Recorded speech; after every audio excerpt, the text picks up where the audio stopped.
ini balik lagi bersama gue Haji dan Syarul dengan 231333046. Sini kita bahas learning journal ya, nggak bosen-bosen. Di pertemuan ke-6 ini kita akan membahas learning journal dari kelompok keempat. Jadi kelompok keempat, oke, bisa jalan deh.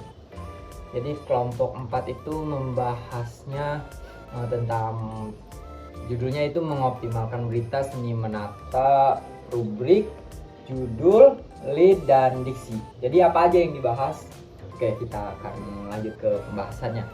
Yang pertama itu yang dibahas itu tentang pengertian, fungsi, jenis, dan contoh rubrik dalam jurnalistik. Jadi pengertian rubrik itu dalam dunia jurnalistik, rubrik merupakan bagian atau kolom tetap dalam media massa yang digunakan untuk mengelompokkan isi berita atau artikel berdasarkan topik tertentu. Jadi istilah rubrik berasal dari bahasa Latin yaitu rubrica, yang berarti tulisan berwarna merah atau judul bagian dalam naskah. Rubrik diibaratkan sebagai pengelompokan sistematis dari konten media agar lebih terorganisir dan mudah diakses oleh pembaca. Ia menyebut bahwa rubrik juga pembagian tugas jurnalis berdasarkan bidang peliputan tertentu. Jadi fungsi rubrik itu ada 5. Yang pertama, fungsi rubrik dalam jurnalistik. Yang pertama itu sebagai pengelompokan isi berita. Rubrik berfungsi sebagai mengelompokkan informasi berdasarkan kategori ataupun topik tertentu seperti politik, ekonomi, hukum, olahraga, dan lain sebagainya yang tadi sudah dijelaskan. Terus selanjutnya yaitu sebagai pengelompokan isi berita. Rubrik sebagai pengelompokan isi berita itu rubrik berfungsi mengelompokkan informasi berdasarkan kategori-kategori atau topik tertentu seperti politik, ekonomi, hukum, olahraga, dan lain sebagainya.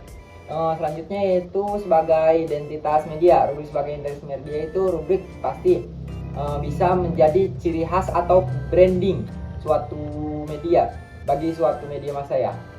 Misalnya rubrik esai di Kompas ataupun tajuk rencana di Republika.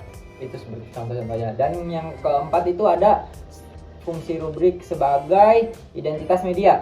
Rubrik tertentu bisa menjadi ciri khas atau branding bagi suatu media massa, misalnya rubrik esai di Kompas ataupun tajuk rencana di Republika. Jadi yang terakhir ada rubrik sebagai instrumen edukasi. Rubrik itu tidak hanya menyampaikan informasi, tetapi juga mengedukasi pembaca. Rubrik opini, kolom, atau resensi buku misalnya dapat memperluas wawasan pembaca gitu. Jadi yang selanjutnya itu ada jenis-jenis rubrik dalam jurnalistik. Apa aja jenis-jenisnya itu? Jadi jelaskan rubrik itu sangat penting karena membantu pembaca menavigasi konten, media, serta memudahkan redaksi mengorganisasi informasi. Rubrik secara umum terbagi menjadi 2, yaitu ada hard news, rubrik berita, dan rubrik non berita, soft news atau feature. Jadi rubrik berita yang pertama itu news, rubrik berita yaitu bagian dari si media massa baik cetak maupun digital yang menyajikan informasi aktual, faktual, penting bagi khalayak luas. Rubrik ini berfungsi sebagai sarana utama media untuk memenuhi tugas utamanya sebagai penyampaian informasi publik. Ciri utama dari rubrik berita adalah sifatnya yang objektif.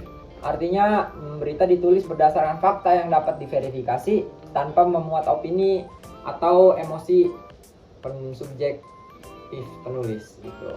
Jadi selanjutnya yaitu penerapan rubrik dalam media di Indonesia. Pertama itu ada Kompas, ada Republika, ada Detikcom, ada CNN, ada banyak lagi media-media massa di Indonesia ya. Yang pertama Kompas yang itu dikenal sebagai media cetak dan daring dengan segmentasi pembaca menengah ke atas. Rubrik utamanya itu antara lain yaitu nasional, internasional, opini, ekonomi, dan humaniora. Selanjutnya Republika ya pasti pada tahu juga Republika yaitu media yang awalnya dibentuk sebagai corong informasi bagi kalangan muslim intelektual, maka dari itu rubrik-rubriknya itu menunjukkan warna keislaman yang kental. Terus ada dari Detikcom, ada CNN Indonesia, ya begitu lah. Terus selanjutnya itu cara penulisan berita. Udah pernah dibahas juga sebelum-sebelumnya cara penulisan berita itu. Kita bahas ulang ya. Yang pertama yaitu analisis unsur judul berita. Kita harus menganalisis dulu judul berita, merupakan paling penting karena paling penting itu paling krusial dalam sebuah artikel karena berperan sebagai gerbang informasi bagi pembaca. Ya dibahas berulang kali karena judul itu adalah hal yang paling penting dalam penulisan berita. Yang selanjutnya itu konsep berita. Kita harus mengkonsep berita, tidak hanya memiliki definisi. Para ahli dan pakar juga memiliki catatan yang mengenai konsepsi suatu berita. Catatan konsepsi berita itu banyak sekali, bisa kita temukan di contoh-contohnya ya. Terus analisis contoh judul berita. Contohnya itu kita analisis. Judul berita merupakan bagian yang sangat penting dalam sebuah artikel berita. Kehadirannya harus dapat menarik perhatian pembaca dan memberikan gambaran tentang isi berita. Terus selanjutnya yaitu cara membuat judul berita yang efektif. Nah, ini kita harus bahas karena penting di dalam judul berita. Yang pertama itu judul menjadi daya tarik. Oleh karena itu judul menjadi kunci pertama yang menarik perhatian pembaca bagi media massa umum. Maka ketertarikan pembaca terhadap judul itu menjadi faktor paling utama, paling penting demi kelangsungan media tersebut. Selanjutnya itu harus singkat. Harus singkat, tidak perlu bertele-tele panjang, kita harus mengulang-ulang kata yang sama gitu. Kita harus singkat, padat dan jelas. Judul beritanya itu dibikin singkat saja ya. Jadi selanjutnya yang ketiga ada judul harus sesuai dengan isi. Ya pasti judul sesuai dengan isi karena apa yang harus kita bahas itu ada di judul. Judulnya masa kita bahas judul tentang politik, kita isinya mengarah ke ekonomi, kan itu tidak pas.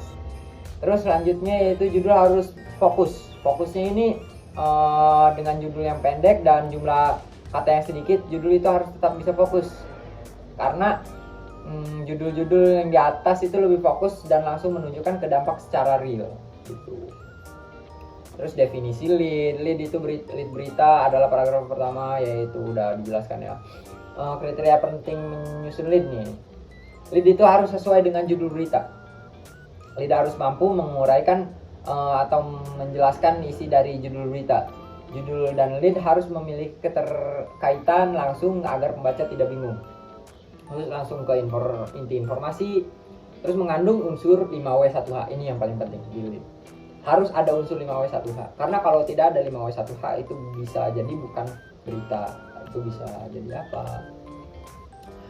Tidak masuk syarat dari 5W1H ini. Jadi bisa dibilang itu bukan berita. Terus selanjutnya membujuk pembaca untuk melanjutkan membaca. Jadi harus, masa kita udah bikin lead itu harus menarik.